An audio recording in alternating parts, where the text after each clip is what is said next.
Je suis moi-même professeur de littérature française, donc je suis particulièrement sensible au fait que vous soyez nombreux ce matin dans cet amphithéâtre à avoir choisi ce parcours qui nous passionne tous, qui passionne tous vos enseignants. Et je voulais vous féliciter donc d'être là et d'avoir fait ce choix qui, évidemment, à mes yeux, est un excellent choix. Voilà.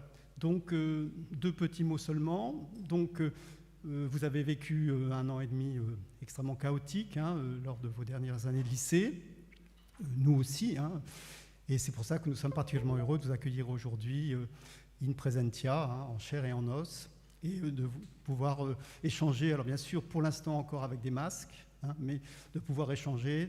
Il n'y a rien de tel pour une relation pédagogique que l'échange et l'interaction. Donc félicitons-nous déjà de cela. Et puis deuxièmement, je voulais vous mettre en garde, et je le fais dans de nombreux amphis puisque j'accueille de nombreuses cohortes d'étudiants, mais c'est particulièrement vrai pour la littérature française, vous mettre en garde par rapport à ce sentiment peut-être de légèreté qui va vous envahir dans quelques semaines, à partir du 20 septembre, où vous allez commencer à suivre des cours, des enseignements, cours magistraux, TD, et vous allez avoir l'impression que votre semaine est très légère par rapport à ce que vous avez connu au lycée. Bon. Ne soyez pas donc sur un petit nuage, soyez vigilants. Il y a énormément de travail personnel à fournir de votre côté. Donc, regardez les programmes que vous avez, les programmes de lecture, les œuvres qui sont mises à vos différentes UE, et vous verrez que vous avez beaucoup de travail à faire, ne serait-ce que d'ici le 20 septembre, le jour de la rentrée. Donc, mon conseil de vieux routier, vous voyez mes cheveux blancs, de vieux routier de la littérature française, ce serait de ne pas vous laisser abuser et de bien ouvrir vos programmes, vos livres qui sont dans vos différents programmes de littérature, de les ouvrir donc dès maintenant et de les lire. Il est essentiel que vous preniez de l'avance. Sans ça, vous allez être très vite noyé dès les premiers contrôles qui vont arriver quand même assez vite. Bon, pas le 20 septembre évidemment, mais dans le courant du mois d'octobre. Donc, mise en garde, donc beaucoup de travail personnel, beaucoup d'autonomie, et c'est ça vraiment le changement par rapport au lycée. Alors, dernier point, après je cède la parole à Abdoulaye Diallo, le vice-président du conseil étudiant, de la vie étudiante. Donc, dernier point, et là, ce sont des excuses que je tiens à vous présenter très solennellement.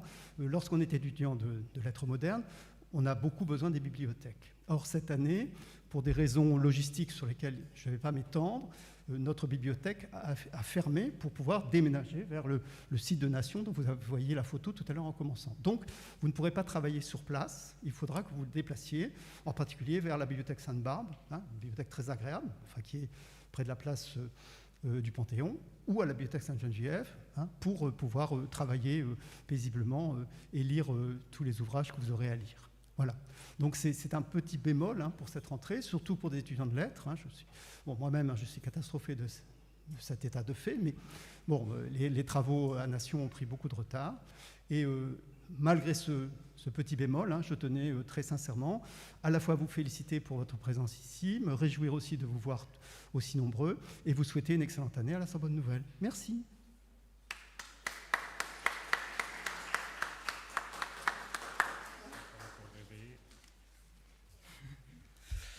Bonjour à toutes et à tous. Je suis Abdoulaye Diallo, votre vice-président étudiant, c'est-à-dire votre interlocuteur privilégié. Je suis l'interlocuteur privilégié entre les étudiants, les associations, l'administration, services et composantes et l'ensemble des instances dirigeantes de notre université. Alors tout d'abord, je vais commencer par vous féliciter pour votre réussite au baccalauréat, ce qui n'était pas évident avec les circonstances que nous connaissons tous liées au Covid-19 depuis presque 2 années. Et profiter de l'occasion aussi pour vous mettre en garde, c'est-à-dire ne pas baisser vos gardes. Le virus peut toujours être là. Continuons à respecter les gestes barrières et puis suivre à la lettre les protocoles sanitaires afin d'avoir une université sans Covid et éviter toute éventuelle fermeture. Et après cela, chers camarades étudiantes et étudiants, certainement votre expérience du lycée fait de vous un modèle qui pourrait inspirer un nombre d'étudiants et contribuer à l'amélioration de nos conditions d'études. C'est pourquoi les associations et l'ensemble des élus étudiants seront heureux de vous compter parmi leurs membres. Sachez que ces différentes organisations associatives et syndicales présentes seront à votre disposition tout au long de l'année universitaire pour animer la vie de campus et puis vous accompagner dans vos divers projets, collectifs ou individuels, afin que chacun puisse s'épanouir dans ce qu'il aime en parallèle. Chers étudiantes et étudiants, sachez que l'université n'est pas seulement un lieu d'échange et de rencontre, c'est aussi un lieu de rassemblement pour lutter ensemble toute forme de discrimination, l'isolement, le racisme et bien entendu d'autres formes d'exclusion qui ne sauraient avoir leur place dans notre communauté universitaire. Alors par ailleurs, votre engagement dans la vie associative de notre université ne sera rien d'autre que le courage pour le progrès. Donc, soyons impliqués dans l'évolution de notre société universitaire. Et pour finir, sachez que dès l'instant où vous avez fait votre choix, qui est la Sorbonne Nouvelle, à ce moment-là, j'ai envie de vous dire, cette université est la vôtre aussi. Donc, prenez-en soin. Impliquez-vous dans sa vie universitaire, dans l'animation de la vie universitaire. N'hésitez pas à aller à la rencontre des associations, n'hésitez pas à contacter vos représentants étudiants et vos représentantes étudiantes. Voilà, apportez votre contribution dans l'évolution des choses et n'hésitez pas, en tout cas, on est là tout au long de l'année. Vous verrez les informations nécessaires dans les carnets qui se trouvent dans vos sacs. Et puis, pour finir, sachez qu'ensemble, nous pourrons lutter contre les mauvaises politiques qui pourraient déstabiliser notre système pédagogique, car ainsi, nous aurons une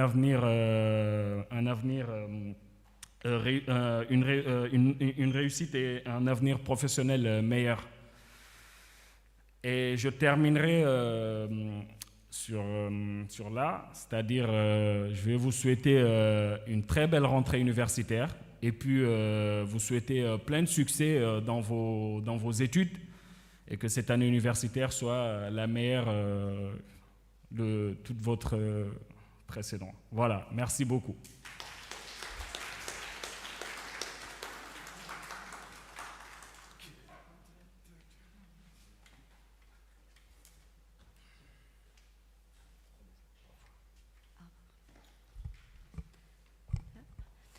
Bonjour à toutes et à tous, donc bienvenue à la Sorbonne Nouvelle. Je me présente, je m'appelle Gilles Houry, je suis chargée d'information et d'orientation au SIO, donc service d'information et d'orientation. Avant de laisser la parole à vos enseignants, vous allez recevoir quelques informations d'ordre général sur l'université et sur les services qui peuvent vous être proposés en tant qu'étudiant à la Sorbonne Nouvelle. Donc on va commencer par une petite vidéo de 6 minutes qui présente donc l'université et ses services.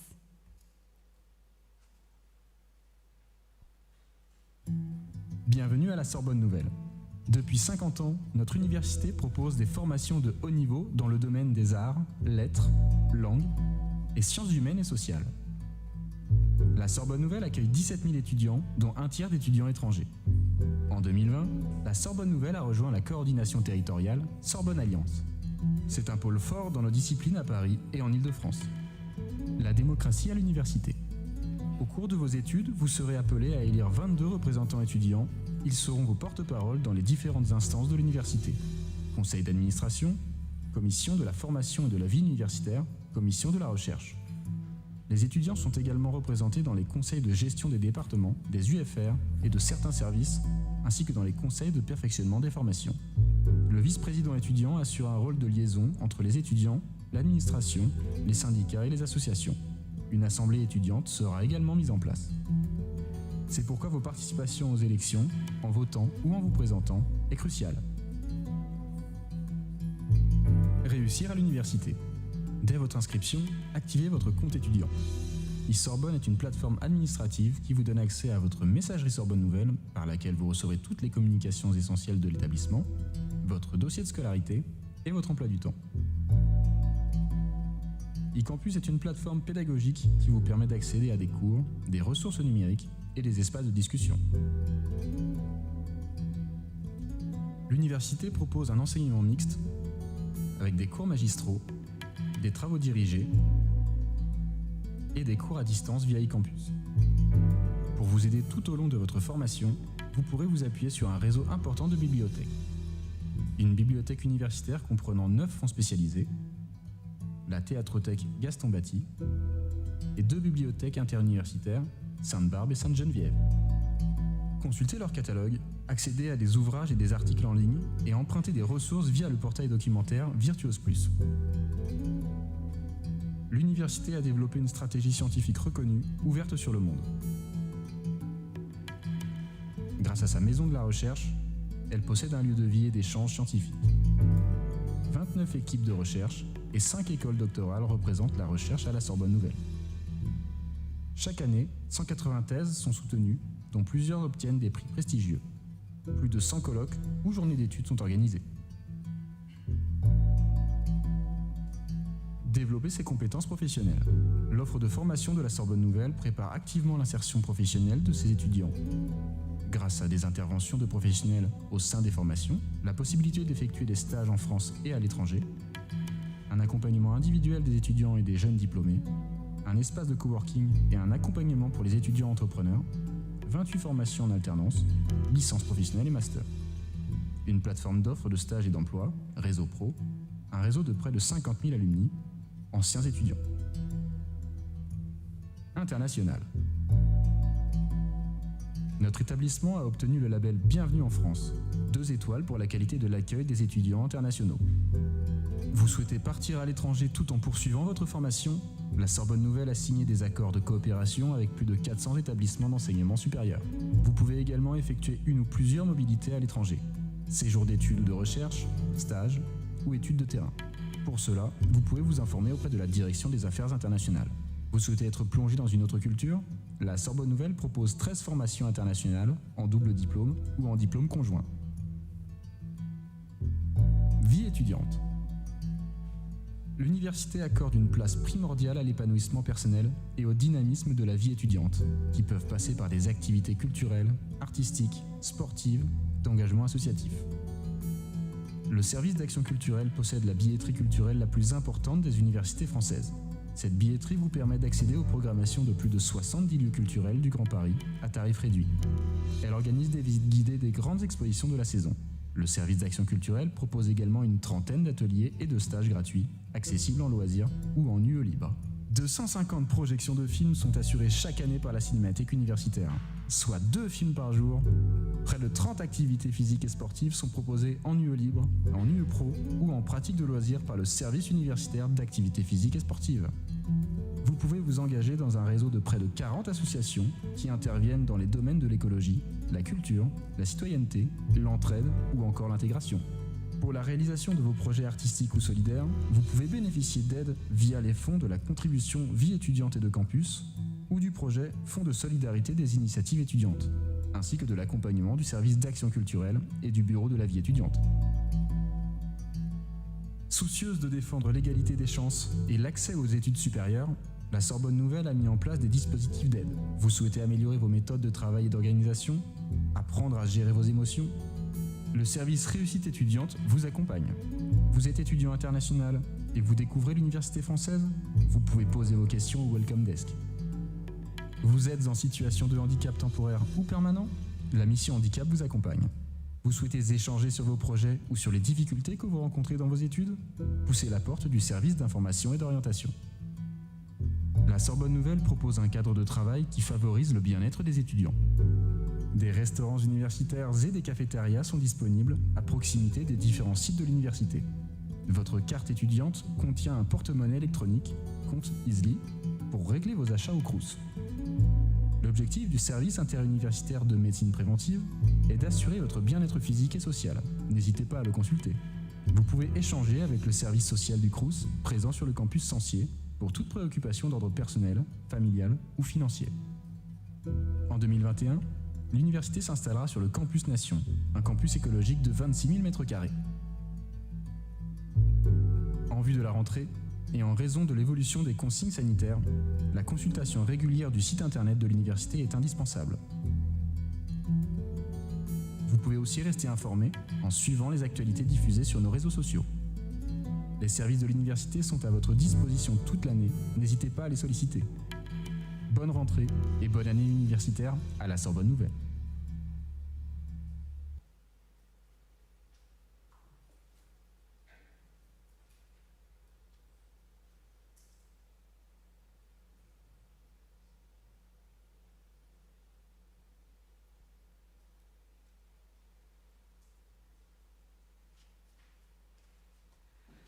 Donc voilà pour la petite vidéo que vous pouvez retrouver donc en contenu dans le guide de l'étudiant, donc dans les sacs que vous avez reçus à vos places.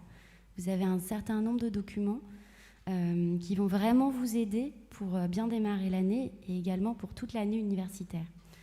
Donc notamment le guide de l'étudiant, donc qui reprend les services, la présentation des services mais plus détaillée, et les contacts.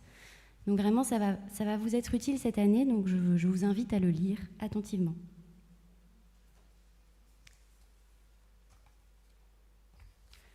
Vous avez également le guide de la rentrée, qui est un tout petit fascicule, mais qui également va être très utile pour débuter l'année, notamment pour les inscriptions pédagogiques.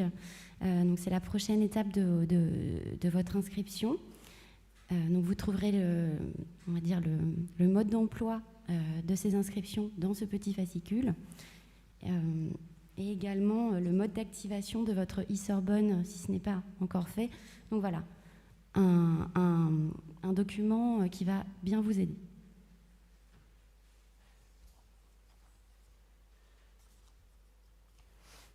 Vous avez aussi un flyer de la mission handicap si vous êtes vous-même en situation de handicap. Ou si vous cherchez actuellement un job étudiant, la mission handicap recrute des tuteurs. Donc n'hésitez pas à les contacter. Vous avez également un flyer du service d'action culturelle, donc référent pour tout ce qui est culture au sein de l'université.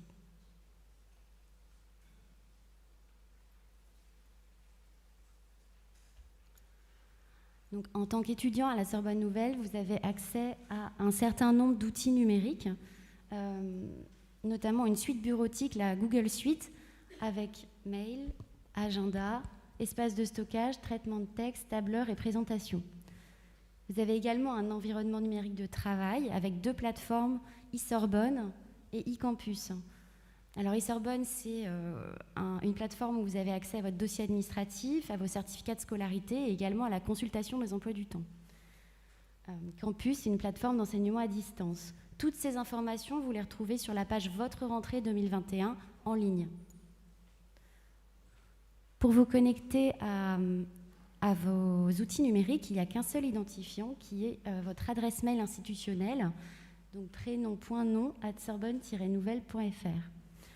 Voilà, on vous incite à utiliser cette adresse mail dans vos échanges avec les enseignants et l'administration, plutôt que d'utiliser votre adresse mail personnelle.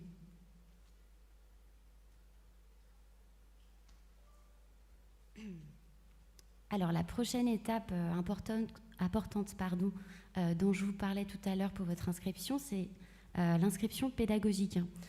Alors, c'est le moment où on choisit ses cours et où on constitue son emploi du temps. Donc pour accéder à cette inscription pédagogique, il faut avoir réalisé et finalisé son inscription administrative. Il y a 2 types d'inscription pédagogique. L'inscription disciplinaire qui correspond à votre majeur et votre mineur, donc lettres, mineur, littérature, et l'inscription pédagogique transversale qui correspond donc aux enseignements dits transversaux dispensés par le BET, le Bureau des enseignements transversaux. Donc c'est une offre d'enseignement riche, variée, d'ouverture. Donc il y a beaucoup de choix. on vous invite à regarder sur la page du BET donc toute cette offre d'enseignement que vous pouvez choisir.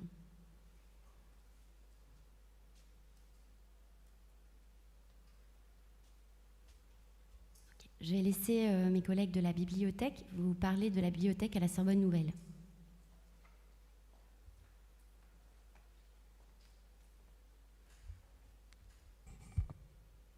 Bonjour, donc je m'appelle Sandrine Aubrier, je travaille au département des formations des usagers pour la bibliothèque. Comme vous l'avez entendu, donc la bibliothèque est fermée pour le moment puisque nous sommes en train de préparer le déménagement vers Nation. Cela dit, nous restons à votre écoute. Vous avez un petit flyer également dans votre sac, je vous invite à le prendre. Vous pouvez retrouver l'adresse où vous pouvez nous contacter si vous avez des questions. Donc bibliothèque@sorbonne-nouvelle.fr. N'hésitez pas si vous avez besoin d'informations sur des ressources documentaires. Il y a également un agent, donc c'est ce flyer. Il y a également un bibliothécaire qui est posté à l'accueil dans le hall de la bibliothèque, donc n'hésitez pas à venir de 9h à 18h. Vous pouvez également venir directement dans le hall pour poser vos questions. Pendant cette période et en attendant l'ouverture dans la nouvelle bibliothèque, nous vous proposons également d'accéder à des ressources en ligne. Donc vous avez de nombreuses ressources. Vous pouvez accéder à des encyclopédies, à des dictionnaires en ligne, à des livres numériques, mais également à de nombreuses bases de données qui pourront vous servir pendant ce premier semestre. Donc je vous invite fortement à utiliser ces ressources, même si bien évidemment c'est peut-être moins confortable pour vous que des livres papier. Pour vous connecter à ces ressources, vous devez aller sur le site de l'ABU, qui n'est pas le site de l'université. Là aussi, vous retrouvez les informations sur ce flyer. Donc, il vous suffit de taper DBU pour accéder au portail documentaire de la bibliothèque. Et à partir de ce portail, il faut vous inscrire, vous authentifier, rentrer dans votre compte lecteur en utilisant vos identifiants, donc e-Sorbonne. J'insiste sur cette étape, puisque si vous ne faites pas l'authentification, vous allez être bloqué à un moment, vous ne pourrez plus accéder aux ressources. Donc, pensez bien à vous identifier et ensuite vous aurez accès aux ressources numériques.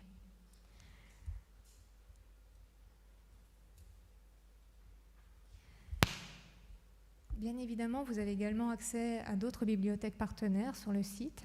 Vous avez notamment, comme vous avez pu l'entendre dans l'intervention précédente, vous avez la bibliothèque Sainte-Barbe et Sainte-Geneviève dans le 5e arrondissement, mais également la Bulac, la bibliothèque publique d'information, la bibliothèque des Grands Moulins et bien d'autres bibliothèques. Vous allez retrouver également toute la liste de ces bibliothèques partenaires sur le site internet. Je vous invite également à vous rapprocher des bibliothèques, d'autres BU qui seront peut-être proches de votre lieu de résidence. Nous avions des photocopieurs dans la BU, donc pour vous permettre d'accéder aux photocopieurs, on les a déplacés également dans la salle 530. Donc là, vous pourrez accéder sans problème pour utiliser et faire des photocopies ou scanner vos documents. Un point important, dans le cadre de la MTU, donc je pense que vous en avez entendu parler ou vous allez en entendre parler, donc c'est la méthodologie du travail universitaire. Vous allez avoir un test à passer en janvier. Donc cette année, les cours auront lieu uniquement en ligne. Nous allons vous déposer les documents courant du mois de septembre, début octobre. Vous allez recevoir tous un mail, donc pensez à regarder sur votre messagerie institutionnelle. Vous aurez toutes les informations avec les dates. Donc vous pourrez accéder à ces cours en ligne et vous aurez donc le test à partir du mois de janvier. Là aussi, nous restons bien évidemment à votre disposition. Si vous avez des questions, vous pouvez nous contacter sans problème. Pour vous aider dans les ressources numériques, sur notre site internet, vous avez une tutothèque où vous avez des tutoriels vraiment très courts de 3 à 5 minutes qui vous présentent certaines bases de données qui pourront vous être utiles dans votre cursus en fonction de votre discipline, mais également sur la manière d'utiliser et naviguer en fait dans ces bases de données. L'objectif étant, pour la recherche documentaire, c'est vraiment de vous aider à développer en fait une certaine autonomie dans vos recherches documentaires et développer l'esprit critique par rapport à toute cette masse d'informations que vous allez pouvoir trouver relativement facilement et aussi prendre en main, vous familiariser avec tous les outils qui sont disponibles pour vous à l'université. Je ne sais pas si vous avez des questions, mais n'hésitez pas à nous écrire ou à venir directement dans le hall. Et nous aurons beaucoup de plaisir à vous accueillir sur le site Nation dans quelques semaines. Je vous souhaite une bonne rentrée universitaire.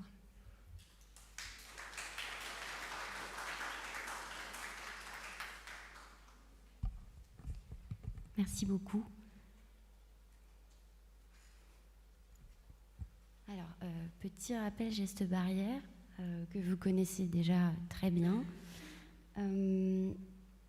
Donc, pour que l'année se déroule au mieux, voilà, on va vous demander de porter un masque, de vous laver régulièrement les mains. Il y a des distributeurs de gel hydroalcoolique à toutes les entrées de classe et des amphis. De respecter la distanciation physique quand c'est possible et d'aérer régulièrement les classes quand cela est possible.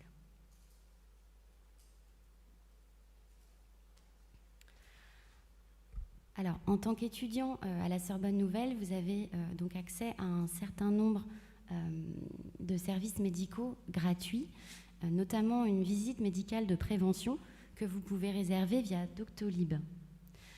Vous pouvez également bénéficier de services gratuits de consultation médicale comme vérification de la vue, de l'audition, certificat d'aptitude au sport, certificat de bonne santé, aide au sevrage tabagique et nutrition. Vous avez également accès à des consultations psychologiques gratuites.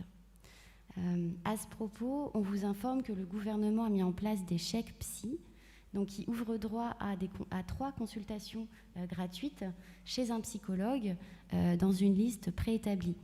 Donc on vous invite à vous renseigner sur santépsy.étudiant.gouv.fr. Pour finir, on vous rappelle qu'on est en situation Vigipirate et que la vigilance est de mise pour tout le monde et qu'on vous demandera d'avoir toujours avec vous votre carte étudiant et votre carte d'identité afin de pouvoir toujours justifier de votre présence sur site. Voilà, je vous remercie de votre attention et je laisse la parole à vos enseignants.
Je vous souhaite à tous la bienvenue. Vous avez tous vos brochures, ça va être l'arme principale pour cette année. J'ai l'impression qu'il y a un petit souci de micro,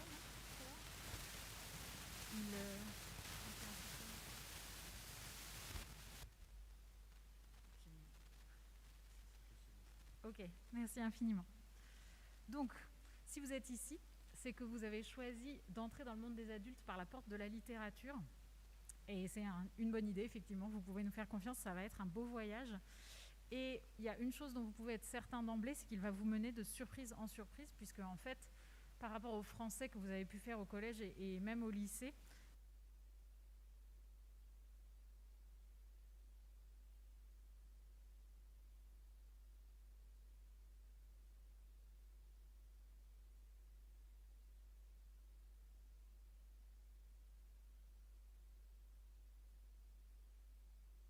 d'apprendre comment tout ça s'est constitué. Et si vous en voulez un petit aperçu, je peux vous renvoyer à une chaîne YouTube et un podcast qui existe, qui sont faites notamment par une enseignante d'ici qui s'appelle Maria Candéa et une autre qui s'appelle Laëlia Véron, sur les formes du français oral, les enjeux sociaux de la manière dont nous parlons tous et toutes. Et ça, c'est des choses auxquelles vous n'avez pas forcément l'habitude de réfléchir, mais qui maintenant vont vous devenir très familières. C'est grâce à elle notamment que j'ai appris que le mot autrice dont je pensais que c'était une création récente pour lutter contre le sexisme et tout, était en fait un mot qui date du XVIIe siècle, qui était parfaitement utilisé, jusqu'à ce que des vieux messieurs de l'Académie décident que autrice, c'était vraiment trop scandaleux, parce que qu'est-ce qu'une femme avait à faire à écrire au lieu de juste faire des enfants? Et donc, petit à petit, le mot a été banni et il a été supprimé et il n'est plus du tout utilisé à partir, en gros, de la fin du XVIIIe siècle. Donc, quand on vous dit maintenant, non mais autrice, ça sort de nulle part, ça n'existe même pas, c'est trop moche, on n'a qu'à dire auteur avec un E, par exemple, ou auteur avec R encore, pourquoi pas. En fait, ça correspond juste à une méconnaissance de la langue. Donc voilà, c'était juste pour vous donner un petit exemple des choses qu'on ne soupçonne pas, mais qu'on peut découvrir. Alors, je vous présente rapidement la licence de lettres. Ça s'appelle une licence de lettres, mais en fait, c'est fondé sur plusieurs disciplines qui vont ensemble. La littérature, la linguistique et les langues anciennes. Donc, c'est un cursus à la fois très ambitieux, très ouvert, qui est ancré vraiment dans l'Antiquité, dans les textes anciens, y compris latin et grec, mais qui en même temps est tourné vraiment vers le monde contemporain et ses enjeux, des questions politiques, des questions de genre, des questions interculturelles, etc. Et un autre enjeu qui est super important pour nous, c'est que vous allez toujours être appelés à vous interroger sur l'utilité et la place de la littérature, de l'imagination, de la fiction, des récits, etc., et de la manière dont on met en mots les choses dans le monde contemporain.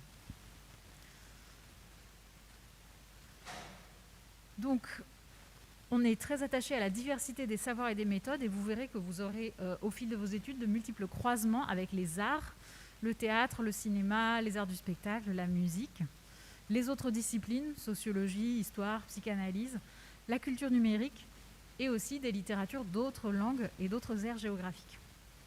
Donc, quel est notre objectif fondamental avec cette licence de lettres?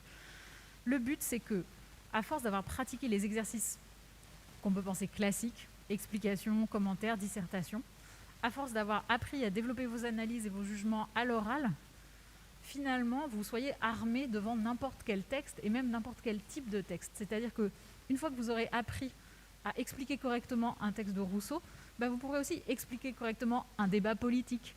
Vous pourrez expliquer correctement les métaphores choisies par tel ou tel dirigeant pour telle ou telle thématique. Vous pourrez déchiffrer donc avec beaucoup plus de recul la masse d'informations qui circulent autour de nous, en fait, qu'il s'agisse de la presse, des discours politiques, des productions culturelles, bien sûr, des films, etc. Du coup, face à un livre, vous comprendrez bien sûr non seulement les intentions des auteurs et des autrices, mais aussi les sous-entendus. Vous pourrez comprendre pourquoi ce livre vous émeut, pourquoi il vous fait rire, pourquoi il vous agace, pourquoi il vous touche, et pourquoi pas aussi comment susciter vous-même à votre tour, si ça vous intéresse, ce type d'émotion dans des productions culturelles. Donc, nos ambitions, c'est de vous faire acquérir une large culture générale, d'une part, et d'autre part, affiner votre esprit critique. Ça, c'est les deux compétences fondamentales. Et en plus, nous, on y ajoute un accent mis sur le rédactionnel. C'est-à-dire qu'on va vous apprendre essentiellement la rigueur de l'argumentation et les qualités de rédaction qui vous permettront, en fait, dans n'importe quelle situation professionnelle, que votre point de vue soit mieux entendu et mieux mis en valeur. Ça, c'est une sorte d'implicite du monde du travail que peut-être certainement vous ne connaissez pas encore, mais que en fait la maîtrise, une maîtrise parfaite de la langue et des implications, des sous-entendus, etc., vous donne un avantage par rapport aux autres gens qui sont dans la pièce, tout simplement. Donc ça, c'est un peu l'avantage collatéral, pas complètement fait exprès, de la licence de lettres, mais c'est quelque chose qui vous aidera dans votre vie professionnelle, on n'a aucun doute là-dessus. Vous aurez une grande facilité à vous exprimer, à l'écrit comme à l'oral, avec finesse, avec rigueur, avec recul, avec une grande hauteur de vue. Donc, même si c'est tôt pour en parler, ayez en tête que les étudiants qui ont une licence de lettres ne s'arrêtent jamais à la licence de lettres. Vous continuerez soit en master recherche, soit en master enseignement, mais soit aussi en école de journalisme, master pro édition. Il y a des étudiants qui passent Sciences Po, le CELSA, les écoles de com. Et puis, il y a aussi différents concours qui sont un peu la filière classique, disons. Vous pouvez passer les concours de professeurs des écoles, mais aussi d'enseignants dans le secondaire, le CAPES, l'agrégation, et aussi plus largement les concours administratifs de la fonction publique ou des bibliothèques. Et enfin, il y a des choses qui donnent une ouverture encore un peu plus grande que ça, les domaines de la médiation culturelle, des relations interculturelles, ou l'enseignement du FLE à l'étranger, pour lequel on a une mineure dédiée. Bref, vous avez des possibilités en fait qui sont, je pense, beaucoup plus larges que ce que vous pouvez peut-être imaginer maintenant. Et donc pour ça, je vous renvoie au service d'information et d'orientation. Donc la jeune femme qui parlait tout à l'heure venait de là. Bureau 2, bâtiment central. Le SEO, c'est vraiment un allié précieux parce que vous pouvez leur demander par exemple un entretien, un rendez-vous. Il faut s'y prendre à l'avance, mais en 2-3 semaines, ils peuvent vous faire un rendez-vous qui vous permet de réfléchir à votre orientation, réfléchir aux différentes stratégies, à ce que vous voulez faire pour la suite et comment le mettre en œuvre. Donc ça peut être une ressource vraiment très utile. Alors, maintenant, concrètement, de quoi on va parler dans la licence de lettres? Là, je vous ai fait un petit nuage de mots qui vient de la brochure. Bon, vous voyez bien sûr qu'il y a langue et littérature en gros, mais que vous avez aussi des choses qui nous rapprochent de l'histoire, qui nous rapprochent de l'édition, qui nous rapprochent de la linguistique. Ça va être finalement, je pense, plus varié que ce que vous imaginez. Donc, l'enseignement fonctionne en 2 parties, une majeure et une mineure, comme vous savez. La majeure...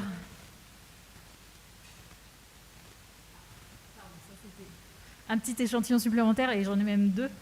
Ça, c'est certains titres de cours, vous pouvez les trouver dans la brochure. Alors moi, j'adore lire la brochure juste pour rêver un peu à tous les cours que j'aurais pu prendre si j'avais été à la fac à l'époque. C'est toujours un grand plaisir. Donc j'espère que ça va aussi vous stimuler ces intitulés et que vous aurez envie de prendre ces différents cours en vous guidant sur justement l'attraction qu'ils peuvent exercer sur vous et pas forcément le fait que ça tombe bien, c'est le cours qui est de 10 à 12 tel ou tel jour. Vous voyez que c'est des cours qui peuvent porter sur tous les siècles. Enfin, en fait, on distingue entre 6 périodes traditionnellement en littérature française, du Moyen-Âge au XXe siècle. Et année après année, on voit que souvent les étudiants ont peut-être un peu plus peur des siècles anciens et qu'ils ont tendance, du coup, par réflexe, à venir prendre du XXe siècle ou du XIXe siècle parce que c'est plus familier. Réflexe compréhensible, mais que je vous déconseille personnellement. Ce à quoi je vous engage, comme c'est une licence de lettres et de français que vous avez l'impression de connaître, c'est d'essayer d'aller vers ce qui est plus étrange, en fait. Ce qui peut paraître plus lointain, ce qui peut-être n'offre pas les mêmes facilités de lecture, mais au fond va vous permettre des découvertes peut-être encore plus excitantes. Les premiers intitulés que je vous ai montrés, c'était les intitulés des cours longs de littérature, ceux qui font 4 heures par semaine. Ça, c'est des intitulés que vous rencontrerez dans la suite du cursus, en fait, et qui sont plus orientés sur soit des compétences transversales, soit des mises en pratique. Vous voyez par exemple qu'il y a un cours atelier du spectateur et dramaturgie. Ça, c'est un cours dans lequel on vous envoie au théâtre, on vous fait faire des comptes rendus critiques, on vous fait mettre en scène des choses, etc. Donc ça peut être aussi vraiment très pratique. Pareil, pour lui découvrir le théâtre jeunesse, c'est vraiment fondé sur l'intervention de professionnels, la découverte de corpus que je sais que vous ne connaissez pas encore, parce que moi-même je ne les connais pas encore, c'est ma collègue spécialiste qui les maîtrise. Mais ça me permet d'insister sur un point important dont je n'ai pas parlé, c'est le fait que le cursus que vous allez suivre là, il est vraiment ancré sur ce qu'on découvre en ce moment en recherche en littérature. C'est pour ça que les enseignants et enseignantes que vous allez avoir, on les appelle des enseignants-chercheurs, des enseignantes-chercheuses, c'est que ce sur quoi ils bossent en recherche, ils vont vous les injecter en fait directement ou quasi directement dans les cours. Donc bien sûr, dans le cursus, il y a un aspect revoir tous les classiques, connaître les textes essentiels, mais il y a aussi un aspect à la pointe qui fait que d'une université à l'autre, vous n'allez pas découvrir les mêmes choses. Et ce sera en fonction des spécialités et des passions en fait, de vos enseignants et enseignantes qu'ils vont vous ouvrir des portes sur des domaines qui sont vraiment en train d'être balisés maintenant et qui ne sont pas des choses que vous trouverez dans des manuels réédités depuis des années et des années, si vous voulez. Donc ça, c'est hyper important et je trouve stimulant à savoir quand on entre à l'université en lettres. Enfin, pas qu'en lettres, à vrai dire, c'est valable dans tous les cursus universitaires, disons. Mais tout de même, en sciences humaines, on a plus de chances parce que, disons, si vous étiez en maths, il y a tellement de préalables et de choses à savoir qu'un enseignant-chercheur ne va pas pouvoir vous expliquer directement sa recherche. C'est beaucoup trop compliqué. Il pourra le faire si vous êtes genre en M2 ou en doctorat. En licence, dès la première année, on peut vous expliquer. Il suffit d'avoir la maîtrise commune de la langue, et après, les impensés culturels dont il y a besoin, disons, on va vous les exposer. Donc ça a un côté, je trouve, vraiment extrêmement stimulant, c'est tout à fait précieux. Alors, donc, voilà les 8 mineurs possibles qu'on a. Si vous êtes ici, c'est que vous avez choisi la mineure littérature, donc ça n'est pas immédiatement pertinent pour vous. Mais tout de même, une chose qui est importante, c'est qu'il est possible, en cours de cursus, éventuellement, de changer de mineur si finalement vous vous apercevez que vous préférez autre chose. C'est pas simple à faire, mais c'est possible. Voilà comment on fait. Il faut surtout ne pas lâcher sur la mineure actuelle, être très assidu, aller à tous les examens, parce que la commission de réorientation examine ça. Et après, vous pouvez faire une demande à la fin du premier semestre ou d'une année sur l'autre. Et si vous faites la demande soit à la fin du premier semestre, soit entre la L1 et la L2, il y a de bonnes chances que ça puisse marcher. Et ça m'amène à un peu la mauvaise nouvelle en revanche de la licence de lettres, mais sur laquelle j'insisterai un petit peu plus loin, c'est que ce cursus est difficile. Il demande beaucoup de travail et il y a pas mal de déperditions entre la première et la deuxième année. C'est pour ça que demander une réorientation est pratique, c'est qu'il y a pas mal de gens qui n'auront pas leurs examens. Donc ça, je vous en parle tout de suite, c'est déprimant, mais je pense que c'est hyper important de ne pas se tromper là-dessus. C'est-à-dire que ne pensez pas que vous aurez vos examens automatiquement. En fait, le chiffre de passage en deuxième année, il est seulement à 30%. Ça veut dire 1 personne sur 3. Alors, ça ne veut pas dire que les examens sont impossibles et qu'il faut paniquer. Ça veut dire qu'il ne faut pas se laisser déborder. Je vais vous répondre tout de suite. Travailler dès le début et dans la continuité. On valorise bien sûr l'assiduité. Il y a plusieurs cours qui sont validés seulement par ça, assiduité, participation, motivation. Vous avez pas mal de dispositifs de soutien et d'aide, donc on est là pour vous. Mais en revanche, le phénomène de décrochage en première année, il existe. Et bon, clairement là, ça fait 2 ans qu'on a soit le Covid, soit les grèves, etc. Donc pour nous, ça a été assez spectaculaire, quoi. On perdait des gens au fur et à mesure. Alors maintenant qu'on va pouvoir se voir cette année, je sais qu'on ne va pas en perdre autant. Donc ça me fait plaisir, parce que vous ne serez pas seulement sur un écran, derrière une caméra éteinte, avec juste une oreillette dans l'oreille, etc. Mais accrochez-vous, parce qu'il y a besoin de s'accrocher. C'est-à-dire que, par exemple, en 3e année, on récupère tous les gens qui ont fait des prépas dans tous les arrondissements parisiens, dans tous les grands lycées autour, en fait. Ils arrivent dans le cursus, et là, nous, on ne fait pas la différence, en fait, entre les étudiants de prépa et les étudiants qui ont fait la licence. Si vous avez réussi à monter dans les années de licence, ben juste, vous avez le même niveau, en fait. Vous pouvez faire, on leur donne les mêmes exercices, exactement la même chose que vous, on les évalue pareil. Donc ça, c'est un repère important à avoir. Vous n'avez pas signé pour une licence fastoche. Après, je ne sais pas s'il y a vraiment des licences fastoches. Ce que je sais, c'est que nos chiffres sont un peu plus faciles que la licence de médecine, un peu plus facile qui est à 8% de passage en 2e année, un peu plus facile que la licence de droit qui est à 14% de passage en 2e année, mais 30%, c'est pas fou non plus, vous voyez. Ça reste, ça va vous demander du travail. Et donc, forcément, de l'autodiscipline, du travail personnel, en plus du fait d'être là en cours, quoi. Oui, qu'est-ce que vous vouliez me demander ?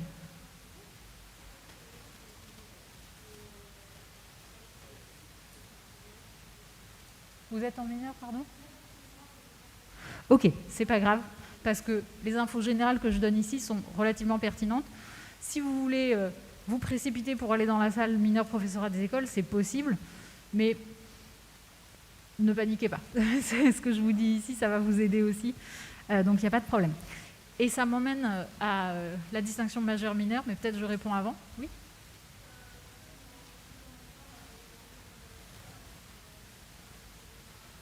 Ok, bah, franchement, encore une fois, c'est pas grave. Ici, on est bien.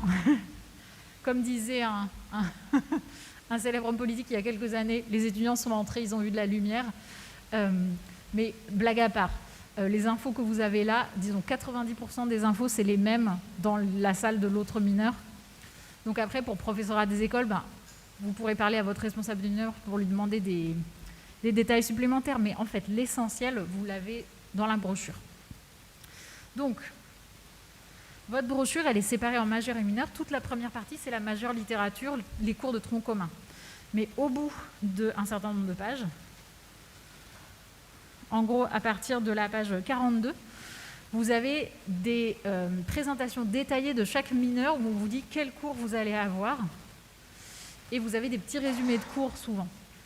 Donc, voilà, si vous voulez les informations spécifiques sur votre mineur, il faut aller à la bonne page. Vous avez la table des matières, page 3, hein, qui vous oriente. Et notez le nom du responsable de mineur qui est en haut de la page. Et ça, c'est la personne à qui vous pouvez adresser vos questions. Okay ?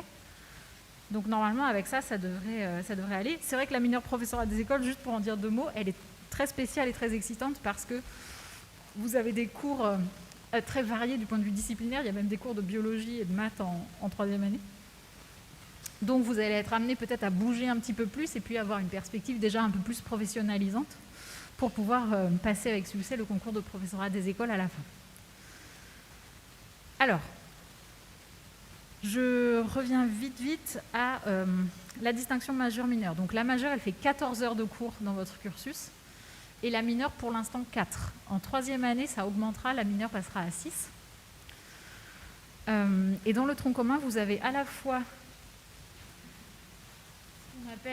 ce qu'on appelle des cours disciplinaires, donc qui sont plus clairement littérature du XVIIe siècle, des choses comme ça, ou histoire de la langue française.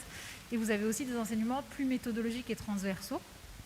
Et donc en première année, par exemple, c'est ce qu'on appelle la MTU, qui est en fait un cours de méthodologie de l'explication linéaire. Vous avez aide à la réussite, dont je reparlerai tout à l'heure, qui est un cours plus global sur le début de la vie étudiante, comment vous prendre en main et commencer à interagir mieux avec les textes. Et puis vous avez aussi bien sûr des enseignements que vous pouvez prendre par option pour approfondir tel ou tel point en fonction de vos goûts et de vos disponibilités. Pardon. Alors,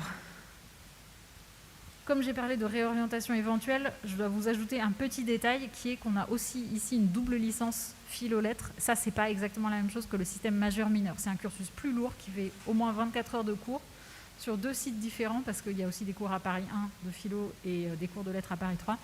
Et là, en revanche, c'est très très difficile d'être réorienté en philo-lettres parce que les étudiants sont vachement sélectionnés à l'entrée et du coup, ils ne décrochent pas et ils ont leurs examens. Donc, il y a peut-être 1 ou 2 places qui se libèrent en début de L2, 2 ou 3 places en début de L3. Donc, ça, c'est plus compliqué.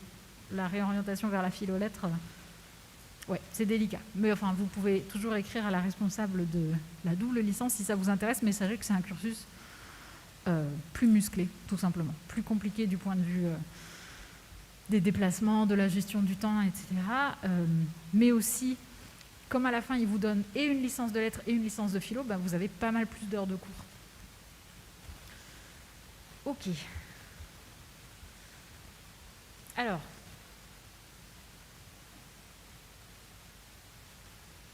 quels atouts on a maintenant pour vous faire réussir? Donc, mes collègues disent qu'il faut compter qu'on double le temps de cours en temps de travail personnel. Ce qui paraît beaucoup. Ça fait, disons, 18 heures de cours et puis 18 heures de travail personnel en plus. Mais en fait, dans le travail personnel, vous avez toutes sortes de choses différentes. Vous avez des exercices que vous devez préparer, des devoirs maison que vous devez rendre, mais vous avez aussi des livres à lire, des spectacles à aller voir. Maintenant qu'on peut à nouveau aller au spectacle, on va quand même se dépêcher d'en profiter. Du travail en groupe. Donc ça peut être assez varié. Et effectivement, moi je vous conseille autant que possible d'essayer d'investir certains lieux de vie à l'université. Vous n'avez plus la bibliothèque universitaire, mais de toute façon une bibliothèque on ne peut pas bavarder, donc c'est pas si bien que ça, je trouve. Mais n'hésitez pas à vous donner rendez-vous pour aller bosser ensemble en terrasse, au parc, pendant que c'est encore possible. Et vous avez à l'intérieur de Censier, et il y en aura plus dans le nouveau campus, des espaces dans lesquels vous pouvez travailler. C'est des sortes d'alcôves avec des tables et des chaises. Et là, pour le coup, vous pouvez vous y mettre. Il y en a à chaque étage à Censier. Et c'est quelque chose qui vous permet d'être posé là et de pouvoir travailler de manière plus communautaire et plus agréable. Alors, un autre point sur le travail personnel. Vous verrez que la plupart des cours de littérature de 4 heures par semaine, ils fonctionnent avec un système d'exposé. Dans chaque cours de 4 heures, vous devez tous avoir fait un exposé ou, si vous ne faites pas un exposé, certainement rendre un écrit à la place. Donc ça veut dire que vous allez tous passer à l'oral. Donc ça veut dire qu'au début de votre cours, il y a un planning avec un certain nombre d'exercices et chacun doit choisir, moi je vais prendre celui-là, moi je vais prendre celui-là, etc. Donc vous pouvez avoir l'impression que quand il y a un exposé, juste vous allez vous poser et écouter l'exposé. Je déconseille fortement cette stratégie En fait, le mieux à faire, quand vous avez le planning, vous avez toutes les références des exercices, c'est qu'il faut absolument avoir lu le texte, au minimum, disons, lu le texte avant le cours, parce que, bon, ça, vous allez vous en apercevoir très vite, mais écouter des exposés sur des textes qu'on ne connaît pas, c'est hyper chiant, il faut bien le dire. Ce serait vraiment le cours le plus ennuyeux du monde. Donc, minimum les avoir lus avant, et dans le meilleur des cas, préparez par vous-même, vous demandez ce que vous auriez dit sur cette explication de texte. Ça peut être seulement, vous écrivez 3 tirets avec 3 idées, et ça peut aller jusqu'à, vous écrivez une page entière parce que vous êtes super inspiré sur ce texte, parce qu'il est magnifique, parce que quand même, on vous les choisit bien, les textes, on est sympa. Donc voilà, ayez ça en tête, qu'il y a du travail personnel implicite qu'on ne va pas vous demander, du genre préparer à l'avance les exposés, tous en fait, en fonction du temps que vous avez, bien sûr, de si vous pouvez le faire cette semaine ou pas, mais qui peuvent vous aider vraiment énormément, parce qu'en fait, la seule chose dont vous avez besoin pour passer les examens, c'est de l'entraînement. Beaucoup, beaucoup d'entraînement. Donc voilà, je suis consciente que là, ça commence à faire un petit peu camp d'entraînement. Mais je préfère vous prévenir, plutôt que de juste voir le résultat et les chiffres à la fin de l'année que je trouve pas bon. C'est un cursus exigeant. Ça va être plus difficile que le lycée. Mais le positif, c'est que ça va aussi normalement vous passionner beaucoup plus, parce qu'au lycée, j'imagine que vous aviez pas mal de matières qui ne vous plaisaient pas, et là, je suis confiante que presque toutes les matières vont vous plaire, ou au moins celles que vous ne connaissez pas vont vous faire découvrir quelque chose de nouveau. Donc ce ne sera pas le millionième cours de physique, etc. Donc je suis assez confiante là-dessus. Et puis n'oubliez pas que vous allez pouvoir rendre tout le monde jaloux en expliquant que vous, votre travail, ça consiste à lire des romans, lire des poèmes, aller au cinéma, écouter de la musique, participer à des concours d'écriture, vous initier à la radio, au montage, des choses comme ça. Ça devrait quand même bien se passer. Ah, il y a un truc que j'aurais dû vous dire avant aussi, et c'est sur la même chose que cette histoire de préparer les exposés. Vous avez un cours d'histoire littéraire tout du long de l'année en L1, seulement en L1, qui est un cours panoramique de initiation culture générale à, en gros, tous les auteurs dont vous êtes censé avoir entendu parler au moins une fois dans votre cursus étudiant. C'est un cours notoirement, enfin, je veux dire, ça fait des années que les étudiants nous le disent, qui va très vite, et pour ce cours, vous avez des grosses brochures que vous devez aller récupérer au service de la reprographie au rez-de-chaussée. Ce cours suppose pas mal de lectures. D'une semaine sur l'autre, en fait, vous aurez entre 20 et 50 pages de la brochure à lire. Et donc la brochure, c'est une anthologie de textes. Donc vous avez parfois 3 pages d'un même texte, parfois vous avez une seule page. Mais ça va faire beaucoup de textes à bouffer. Et il faut vraiment le faire, parce que pareil, si vous arrivez en cours sans avoir lu les textes, eh ben, l'interaction ne sera pas du tout de la même qualité. Et surtout, ça ne va pas vous parler. Vous aurez l'impression que le prof vous bombarde de noms et de dates dont vous ne comprenez pas d'où ça sort, alors que si vous avez lu les textes à l'avance, bah, vous aurez au contraire un effet de reconnaissance et de familiarité. Donc ça, préparez-vous-y. Entre 20 et 50 pages à lire de la brochure d'histoire littéraire chaque semaine, vraiment tout le temps, jusqu'à la fin de l'année. Et ça, ce sera en plus, bien sûr, des livres que vous avez à lire pour les différents, enfin, pour le programme que vous avez choisi pour le cours de littérature de 4 heures. Donc, je ne saurais trop vous conseiller, comme l'a fait Michel Magnin, d'essayer d'avoir lu les œuvres au programme avant d'arriver en cours. Après, en cours, vous allez les remâcher, les repasser, etc. Mais c'est mieux si vous ne les découvrez pas au fur et à mesure, quoi.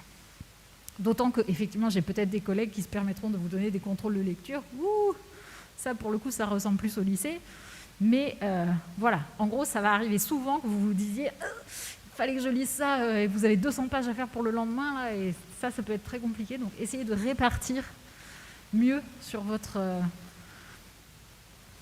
planning, en fait, pour ne pas être dépassé. Parce que, honnêtement, chaque année, des gens nous écrivent en nous disant « Non, mais là, j'y arrive plus, ça déborde, etc. » C'est faisable, mais il faut s'y prendre au fur et à mesure. Ok. Alors,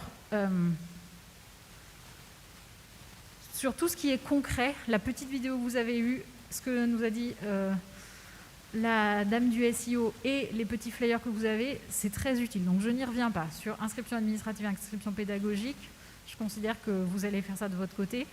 Activez votre messagerie Sorbonne Nouvelle. Ne nous écrivez que avec la messagerie Sorbonne Nouvelle, parce que sinon, en fait, on a des spams assez, enfin des filtres anti-spam assez puissants. Et du coup, si vous nous écrivez avec une adresse mail, j'ai envie de dire caramel, mais ça c'est pour les vieilles comme moi, ça n'existe plus pour vous. Bref, en fait, vos messages, c'est pas qu'on les lira pas, c'est qu'on les recevra même pas, probablement. Donc cette adresse mail, vous en avez besoin et toutes les infos essentielles, elles vont venir par là. Donc ça, c'est vraiment essentiel. Et activez aussi votre espace e-campus. Moi, j'espère de tout cœur. L'an dernier, on a fait toute l'année sur e-campus. C'était honnêtement ultra pénible. J'espère de tout cœur qu'on n'en aura pas besoin cette année. Mais n'empêche, sur e-campus, vous aurez tous les polycopiés des cours, les bibliographies, et vous aurez aussi un accès à vos profs. Si vous leur écrivez sur e-campus, ça leur envoie un mail sur leur adresse mail professionnelle. Et donc, ça vous fait encore un canal de plus, disons, pour les contacter. Parce que ça, vous ne devez pas hésiter à le faire. Écrire à vos enseignants.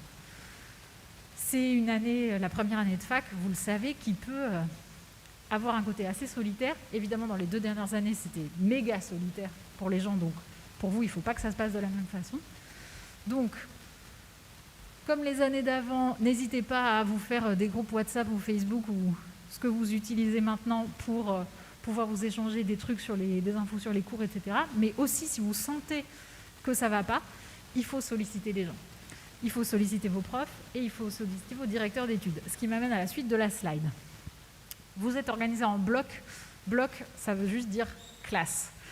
Donc, vous allez avoir des cours en commun avec 40 autres personnes où vous allez vous voir régulièrement plusieurs fois par semaine, au moins 4 ou 5 fois par semaine.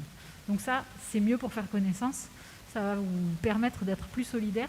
Et souvent, à l'intérieur des blocs, vous avez 2 ou 3 mineures différentes, pas plus. Parfois, vous avez un bloc avec une seule mineure. Donc en plus, vous avez pas mal de cours en commun. Vous pouvez vous échanger des choses plus facilement. Il n'y a pas de cours magistral dans ce cursus. C'est trop bien. Ça, c'est le seul cours magistral que vous aurez de toute l'année, en gros. Quelqu'un qui vous dit les choses de façon un peu autoritaire, sans trop d'interaction. C'est fini, là. Après la conf de rentrée, ça s'arrête. Et donc, c'est très bien, parce que les cours magistraux, je vous rappelle, à cause de la situation sanitaire, on ne peut pas les faire en présence. Ce serait tout en ligne, regarder des vidéos en ligne, en gros, des PowerPoint commentés. Donc ça, il n'y a pas.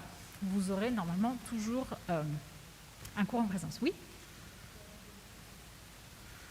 Je ne sais pas quelle est la politique de Paris 1. Pour Paris 3, je peux vous dire qu'il n'y a pas de cours magistral, même pour la double licence. Paris 1, je ne sais pas, honnêtement. Donc ça se peut, il faut demander à Mathilde Bertrand, la responsable. Elle vous dira. Alors, vous avez ce qu'on appelle des directeurs et directrices d'études. Ça, c'est l'enseignant qui est chargé de s'occuper de vous. C'est un peu comme le prof principal, mais j'allais dire en moins... en plus centré sur vraiment vos apprentissages de cette année. Vous en avez, ils sont par bloc. Dans le même bloc, vous avez le même directeur, la même directrice d'études. Et ça, c'est la personne que vous devez solliciter si vous sentez que ça ne va pas ou si vous avez une question. Si vous voulez un dispositif de soutien particulier, parce qu'on peut faire plein de choses différentes à l'université pour vous soutenir. Et notamment, avec votre directeur ou votre directrice d'études, vous allez signer au début de l'année un contrat pédagogique. Et dans le contrat pédagogique, vous devez le discuter avec elle ou lui au début, et vous pouvez indiquer des aménagements si vous pensez que c'est nécessaire. Par exemple, si vous avez un gros job étudiant, mettons que vous bossez 30 heures par semaine au resto. Bon, ça va être chaud cette année, 30 heures par semaine au resto, plus moi je vous ai dit, il faut faire 36, 18 de cours et 18 de travail personnel. Ça, c'est pas évident. Vous pouvez demander des aménagements de type allonger la première année pour la faire en 2 ans, de type soutien avec les tuteurs de littérature comparée, de type stage de méthodologie entre les différents semestres. Tout ça, c'est possible. Et eux, ils peuvent vous faire les différentes propositions, disons. Donc, il ne faut vraiment pas hésiter. Et la présentation que vous avez eue de la mission handicap, là, elle était hyper succincte, mais moi, je peux vous en dire un petit peu plus. Ce qu'on appelle un handicap à Paris 3, ça peut être vraiment très large. Par exemple, il y a des gens qui font des migraines ophtalmiques et qui, du coup, peuvent avoir du mal à passer un examen sur table parce que la migraine ophtalmique, en gros, vous ne voyez plus rien, quoi. C'est pas en soi un truc grave, mais c'est hyper handicapant. Ou vous avez des gens qui ont des troubles 10 et qui, du coup, vont avoir plus de mal, pareil, à rédiger sur table en vitesse, ou alors qui vont avoir du mal à prendre des notes en cours. Donc, le type de choses que la mission handicap peut faire, c'est vraiment très large. C'est-à-dire qu'elle peut demander à d'autres gens de vous passer leurs notes. Elle peut vous donner ce qu'on appelle des tiers-temps, donc plus de temps pour passer les examens ou pour rendre les DM. Ça se négocie avec eux, en fait. Vous allez les voir, c'est complètement confidentiel, et vous leur exposez les problèmes éventuels ou les difficultés que vous pensez peut-être avoir. et ils vous font des propositions. Donc il ne faut vraiment pas hésiter à aller les voir. Chaque année, on a des gens qui profitent d'aménagement de cours. Vous pouvez aussi avoir des dispenses d'assiduité. Ça nous est arrivé d'avoir des gens qui avaient des phobies scolaires, par exemple. Donc ils pouvaient venir 2 fois en cours, puis après, c'était la panique, ils ne pouvaient plus. Et donc pour ça, pareil, on se débrouille pour récupérer les notes et aménager ça. Et surtout, ça fait que vos enseignants sont prévenus. Donc c'est plutôt pas mal. Ok, du coup, je pense que j'ai parlé d'à peu près tous nos dispositifs de soutien. Et je voudrais juste vous parler de ce cours qu'on appelait l'aide à la réussite et dont on n'a en fait pas pu modifier le titre parce qu'il y avait une histoire de logiciel compliqué. Bref, donc mettons aide à la réussite, même si en fait on voulait changer le titre. C'est un cours où l'assiduité est obligatoire et qui ne se note qu'à l'assiduité et à la participation. C'est-à-dire que c'est un cours pour lequel il n'y a pas d'examen. C'est juste au fur et à mesure, chaque semaine, vous devez être là, participer aux activités. Ça va être un peu plus ludique. C'est un cours qui est pensé aussi pour faire le lien entre le lycée et la fac, enfin, vous apprendre à transférer vos compétences en gros du lycée à la fac. Réviser les bases méthodologiques, travailler sur les textes un peu plus par le biais de l'écriture créative, réécriture, parodie, etc., ou mise en scène. Et si vous sentez que vous avez des grosses lacunes dans votre culture classique, ça va aussi vous permettre de les compléter. Et enfin, c'est un cours qui est ancré, là encore, sur la création contemporaine, donc pareil, des textes qui sont parus dans l'année et qu'on va pouvoir solliciter. Donc ce cours-là, vraiment, c'est le cours fait pour vous. En fait, c'est le cours qu'on fait à la place d'avoir sur Parcoursup un WICI. Vous savez, sur Parcoursup, normalement, il y a des gens qui peuvent être pris en WICI, c'est-à-dire on pense que vous avez trop de lacunes, mais on vous prend quand même. Nous, on ne donne pas de WICI, on donne que des oui, mais en échange, ce cours-là, qui est plus orienté soutien, il est pour tout le monde le prend. Et après, bien sûr, c'est un cours dans lequel les effectifs sont réduits, vous êtes moins de 20. Vous allez voir les autres TD, vous allez être entre 40 et 50 probablement. Aide à la réussite, c'est différent, toute autre ambiance, comme un peu les demi-groupes que vous aviez avant, et ça vous permet d'avoir une pédagogie plus différenciée, un travail plus personnel.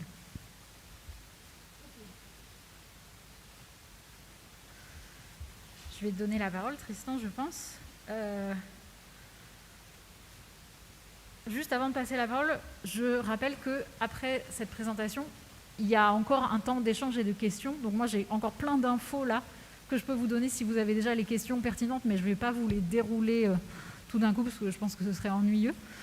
Du coup, on avait une question importante qui est que cette mineure littérature avec un S, ça vous a peut-être un petit peu interpellé.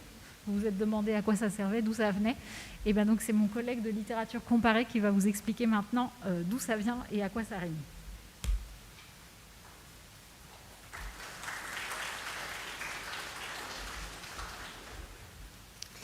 Merci, bonjour à toutes, à tous. Bienvenue à la Sorbonne Nouvelle. J'espère que vous êtes encore suffisamment en forme pour avoir d'autres informations. Vous entendez beaucoup de choses ce matin. C'est tout à fait normal que vous ne puissiez pas tout noter ou tout retenir. Vous retrouverez de toute façon les informations pratiques ou nécessaires au fur et à mesure, soit via les brochures, soit via les futures réunions, soit par l'intermédiaire du site internet. Donc pas d'inquiétude. Ce qu'il faut, c'est que vous ayez tout de même une idée générale de ce que vous commencez et que vous ayez l'enthousiasme d'engager cette nouvelle année avec nous.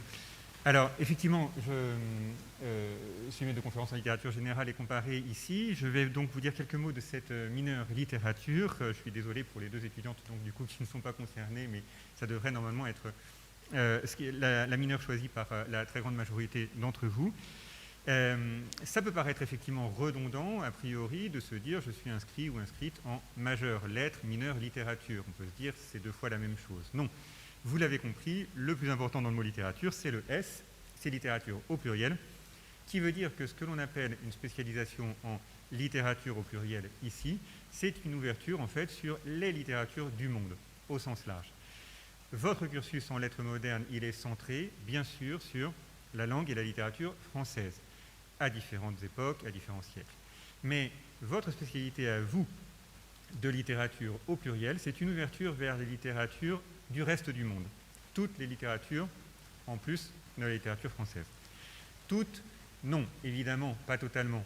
Vous avez la chance, en fait, d'être dans une université qui a, en France, le plus grand département de littérature générale et comparée. Tout simplement, nous sommes les plus nombreux. Ça veut dire une vingtaine d'enseignants présents ici, qui sont du coup suffisamment nombreux pour pouvoir représenter un nombre plus important qu'ailleurs, plus important que dans les autres facs de lettres en France, un nombre donc plus important qu'ailleurs de cultures littéraires différentes. Et ça vous donne la possibilité d'avoir plus de choix, tout simplement. Très concrètement, c'est ça l'intérêt pour vous. C'est que vous avez des enseignements qui, d'un semestre à l'autre, d'une année à l'autre, vont pouvoir couvrir des aires culturelles très variées, en dehors des littératures européennes, évidemment très représentées, en dehors des littératures américaines, du Nord, du Sud, évidemment très représentées. Eh bien, vous aurez la possibilité, pour certains semestres, de vous initier à des littératures du reste du monde, d'à peu près partout dans le monde. Je vous donne 2-3 exemples très concrets. Il y a des cours ici d'initiation à des littératures indiennes, à des littératures d'Asie de l'Est, chinoises, coréennes, japonaises par exemple, à des littératures africaines évidemment, Afrique du Nord, Afrique subsaharienne. Et puis cette année par exemple, une collègue qui fera aussi des cours sur de la littérature inuite. Et vous voyez que ça, ce sont quand même des choses qui sont rares, et avoir une telle ouverture, une telle diversité d'enseignements qui sont proposés, on est bien d'accord, pas tout ça en première année, hein, je vous parle de l'ensemble du cursus, eh bien c'est une chance à saisir pour vous, de vous ouvrir précisément à des domaines que vous ne connaissez pas, qui ne peuvent pas ou très très peu être abordés dans l'enseignement secondaire, c'est normal, et qui en fait sont l'occasion pour vous de découvrir des choses tout à fait nouvelles. Alors, concrètement, cette mineure littérature, donc, c'est une mineure qui est assumée en très grande partie par des enseignants du département, je vous l'ai dit tout à l'heure, de littérature générale et comparée. Il s'agit de tous les enseignements dont le code commence par la lettre K. Vous avez une petite explication de cela à la page 9 de votre brochure orange. Page 9, vous avez ce petit tableau. Vous voyez les codes des cours, vous allez vous habituer à les déchiffrer, à vous y repérer. Ils ont un sens en fait. La première lettre correspond au département qui l'assume. Pour vous, donc, il s'agira principalement des 2 premiers départements, les codes en F, les codes en K. Vous aurez aussi des enseignements du BET en principe, et puis éventuellement les enseignements que vous choisirez à côté. Alors une toute petite correction à poser, si vous voulez bien vous y repérer dans le vocabulaire technique qui est utilisé ici, contrairement à ce qui est indiqué sur le tableau, le K donc ne correspond pas au département littérature. Le département littérature n'existe pas, c'est le département LGC, littérature générale et comparée, qui assume donc les enseignements littérature, la mineure littérature. Okay, LGC. Et ce département, donc tous les enseignements commençant par un K en fait comme comparé. D'accord? Alors pourquoi pas C? Parce que le C, ça veut dire communication, ici, dans les codes. Et tous les enseignements commençant par un K sont les enseignements de littérature comparée assurés par des enseignants du département de littérature générale et comparée. Et avant de finir mon petit exposé par quelques éléments concrets sur la forme que ça prendra pour vous cette année, je vais donner la parole peut-être à Madame Souza, qui est justement la personne ressource pour vous au sein du département de littérature générale et comparée, puisque c'est notre secrétaire que vous aurez sans doute l'occasion de voir. Bonjour à tous, bienvenue. Je suis votre secrétaire pédagogique. Je m'appelle Anna Souza. Et vous allez avoir les informations de notre brochure, que j'ai en papier ici, mais vous avez tout sur Internet, dans le site dédié à LGC, Littérature Générale Comparée. D'accord? Et donc, si vous avez des problèmes pédagogiques d'ordre de choix de cours, venez me voir. Je suis au bureau 409, 4e étage. OK? Je serai bien heureuse de vous accueillir. Bonne journée.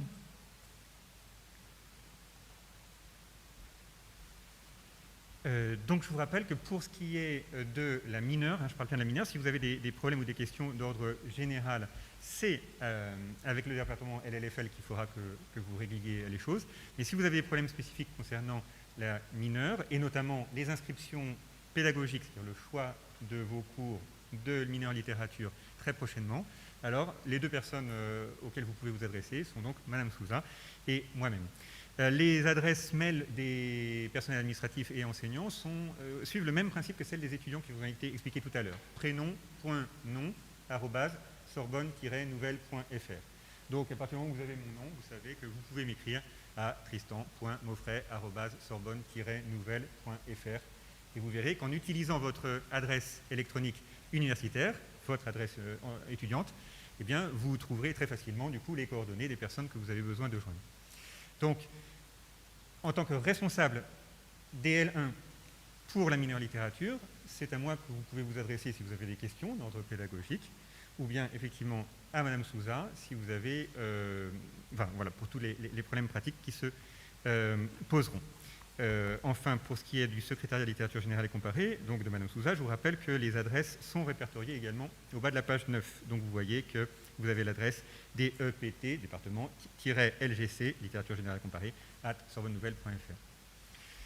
N'hésitez pas, et surtout n'hésitez pas à passer la voir. Donc au bureau, je répète, 409. Ça c'est important que vous sachiez la trouver tant que nous sommes ici. Alors je vais finir rapidement pour ne pas prendre plus de temps sur ce qui concerne vos enseignements de cette année. Comme l'a dit Madame Souza, tout est disponible en ligne. C'est-à-dire que cette brochure-là vous renvoie en fait à la brochure spécifique du département de littérature générale à comparer. Cette brochure, elle est surtout disponible en ligne, donc il faut que vous alliez sur le site de l'université et que vous choisissiez bien le département LGC. Sur la page du département LGC, vous allez trouver les brochures disponibles, les brochures de master qui ne vous intéressent pas, et les brochures de licence. Donc vous avez deux formats, la brochure licence complète, les 3 années, et la brochure spécifiquement destinée, consacrée au premier semestre, pour ce dont vous avez besoin immédiatement.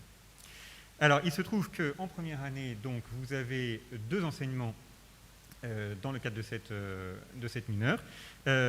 L'enseignement de repères en littérature générale et comparée, donc ce sera les codes en K comme comparé, 1 comme premier semestre, RP comme repère, plus un chiffre.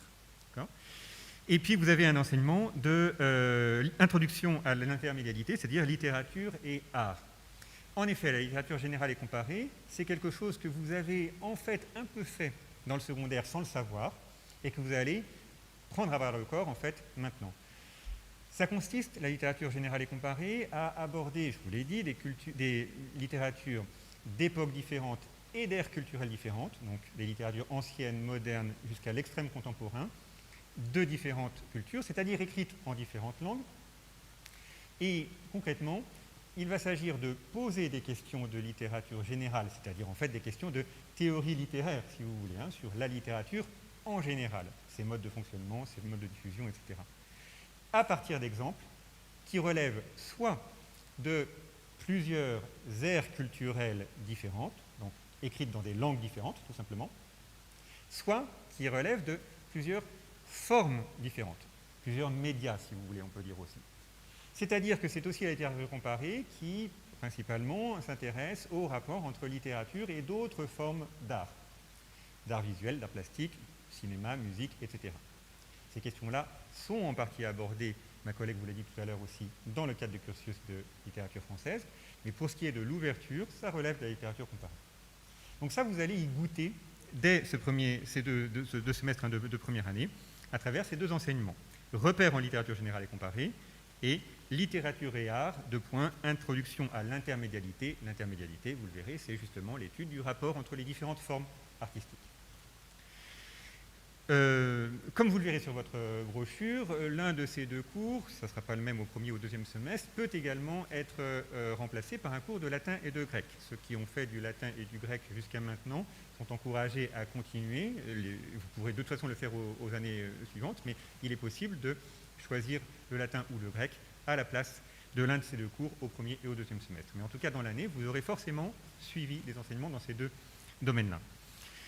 Et pour chacun de ces enseignements, vous avez en fait 5 cours qui vous sont proposés. Donc, vous avez du choix, comme je vous le disais. Je vous invite donc à ne pas perdre trop de temps à partir de l'ouverture des inscriptions pédagogiques la semaine prochaine pour faire vos démarches et vous inscrire auprès de Mme Souza dans le cours qui vous intéresse le plus et qui est compatible avec votre emploi du temps, puisque vous avez des critères à prendre en compte. Parce que si certains groupes sont remplis plus vite que d'autres, vous aurez par définition moins de choix. Alors, vous regarderez en détail sur la brochure en ligne, justement, le descriptif de ces cours. Mais pour vous donner une petite idée, dans les cours de repères en littérature générale et comparée, vous avez des choses, je vous donne simplement 2 exemples. Vous avez un cours qui porte sur la façon dont des autrices femmes de l'extrême contemporain, donc des autrices vivantes, représentent la nature des pays nordiques, avec une œuvre québécoise et une œuvre écrite par une écrivaine islandaise aujourd'hui. Donc des ouvrages, des auteurs et des types de littérature que, très vraisemblablement, vous ne connaissez pas, ce qui est normal. Un autre cours, par exemple, s'intéresse à la littérature égyptienne contemporaine. Donc vous voyez des choses tout à fait nouvelles. Et dans l'autre cours, littérature et intermédialité, pardon, littérature et art, vous avez par exemple un cours sur la comédie musicale, où on va réfléchir sur ce rapport entre les formes textuelles et les adaptations théâtrales de comédie musicale. Vous avez un cours sur Roméo et Juliette, la pièce de Shakespeare bien sûr, mais aussi quelques-unes de ces très nombreuses adaptations au cinéma notamment. Voilà une idée de ce que vous pouvez vous voir proposer dans ce type d'enseignement. Alors je vais finir en disant simplement que, par définition, tous ces cours sont donnés sur des textes qui sont étudiés en traduction. C'est la spécificité aussi de la littérature générale et comparée, c'est que précisément, on part du principe que si l'on attend d'être spécialiste des langues, suffisamment spécialiste des langues de littérature étrangère qui nous intéressent, eh bien, ça reporte beaucoup trop les choses. Alors évidemment que les spécialistes, eux, les chercheurs, eux, sont spécialistes de la langue qu'ils étudient en particulier, mais pour vous, dès la licence, pas d'inquiétude pour choisir des littératures très exotiques, très étranges, très déconcertantes éventuellement pour vous. On ne part d'aucun prérequis. Il est normal que vous débarquiez complètement dans un univers littéraire nouveau, et simplement il faut vous laisser aller à votre soif de découverte, à votre goût de plonger dans l'étrange, ce que disait aussi ma collègue tout à l'heure. Il ne faut surtout pas avoir peur de l'étrangeté, de la nouveauté. C'est tout l'intérêt de cela. Ces textes, vous les lirez en traduction française, et ils vous permettront de vous initier à des domaines tout à fait différents, et puis petit à petit de faire aussi votre propre goût, de faire aussi vos propres choix, de savoir de mieux en mieux ce qui vous intéresse majoritairement dans la poursuite de vos études.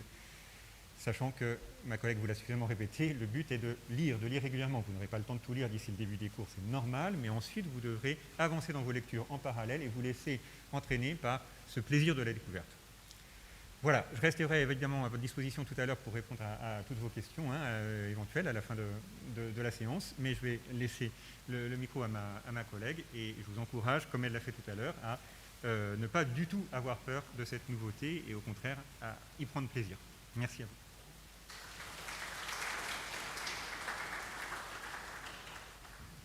Ok, donc on a un petit peu de temps pour les questions, mais assez peu. Du coup, il faut être bien au taquet. Est-ce que vous en avez déjà? Si vous n'avez pas de questions, j'ai des infos. Ok, vous n'êtes pas assez rapide, c'est moi qui commence, mais pendant ce temps-là, réfléchissez à votre question. Donc, 2 infos. La première, pour les gens qui m'ont dit qu'ils étaient dans la mineure professorat des écoles. Dans la mineure professorat des écoles, vous allez recevoir des infos plus précises, mais il y a certains cours qui sont à distance, à prendre sur e-campus. C'est vrai aussi pour la mineure cinéma, s'il y a des gens parmi vous qui sont dans la mineure cinéma. Mais pas pour la mineure littérature. Ça, c'est un truc que j'aurais dû dire tout à l'heure. Deuxième chose, un point d'info ultra rapide sur les examens. Comment ça marche?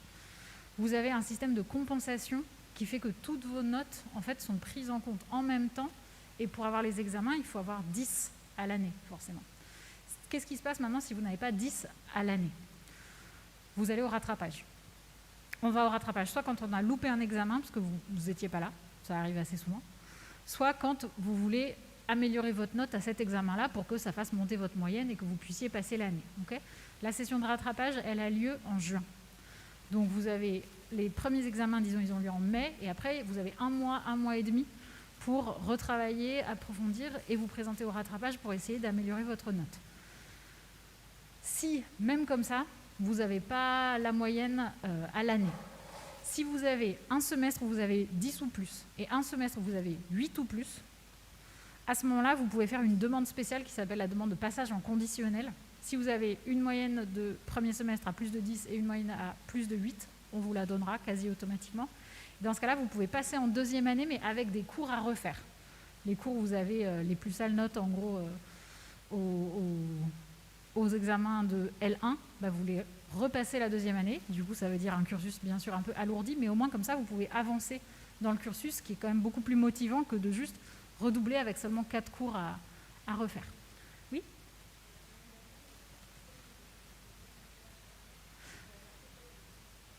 Alors, pour l'instant, il n'y a pas cette année, mais si on monte en zone de danger sanitaire, on les remettra.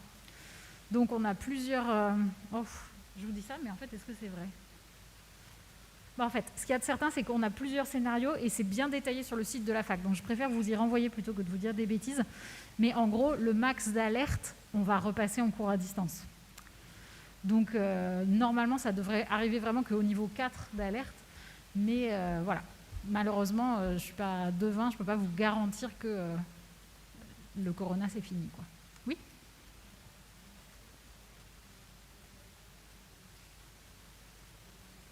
Ouais ?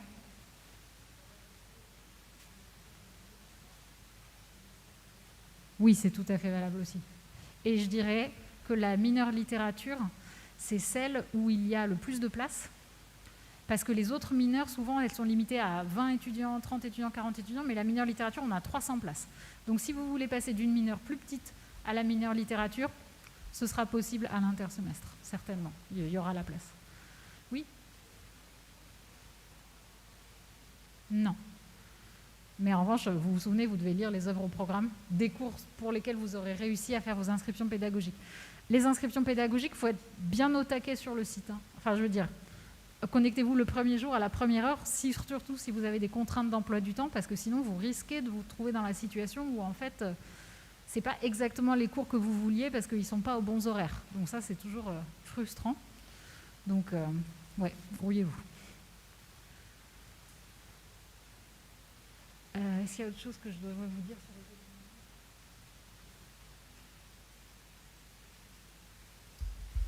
Ouais, non, donc c'est ça. Je voulais vous parler du rattrapage, les UE non validés.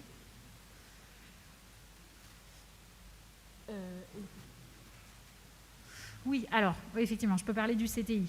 Donc, en général, vous devez tout passer en contrôle continu ici, mais même dans le contrôle continu, vous avez une période d'examen qui est, je vous ai dit, une semaine en janvier et une semaine en mai. Ça, c'est seulement pour les gros cours, ceux qui demandent des épreuves de 4 heures. Pour la plupart des cours, votre examen, vous allez le passer sur le dernier cours. Une session de 2 heures ou 1 heure et demie, ce sera sur table. Bon. Si vous ne pouvez pas être assidu au cours, vous pouvez faire une démarche qui consiste à demander un examen en contrôle terminal. Dans ce cas-là, vous allez seulement passer l'examen soit au dernier cours, soit pendant la semaine d'examen.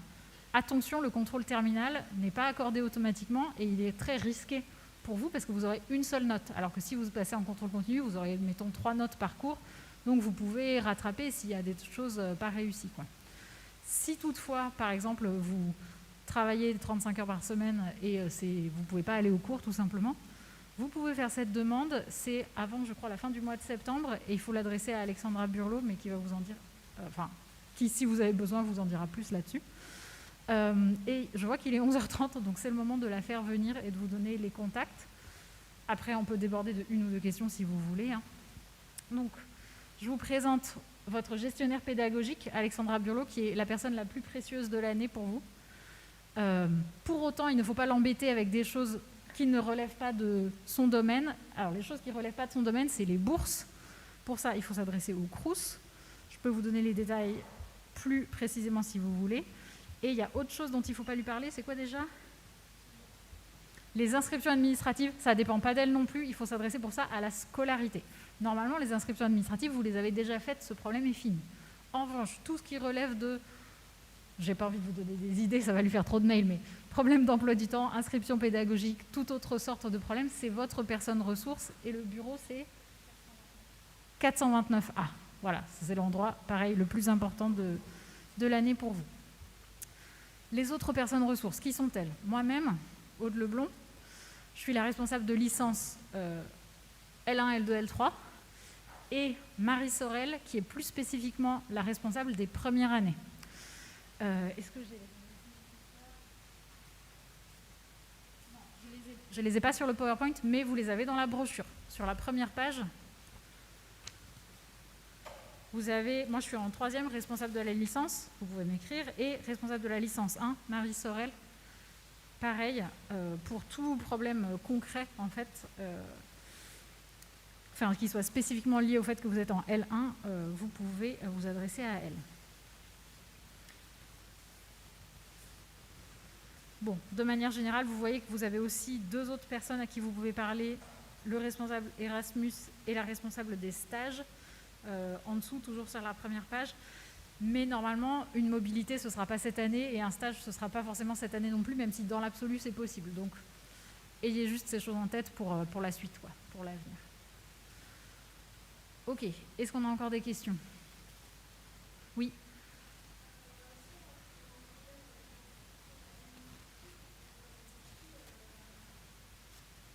Dans ce cas-là, il faut parler au pôle scolarité. C'est quoi l'adresse mail déjà?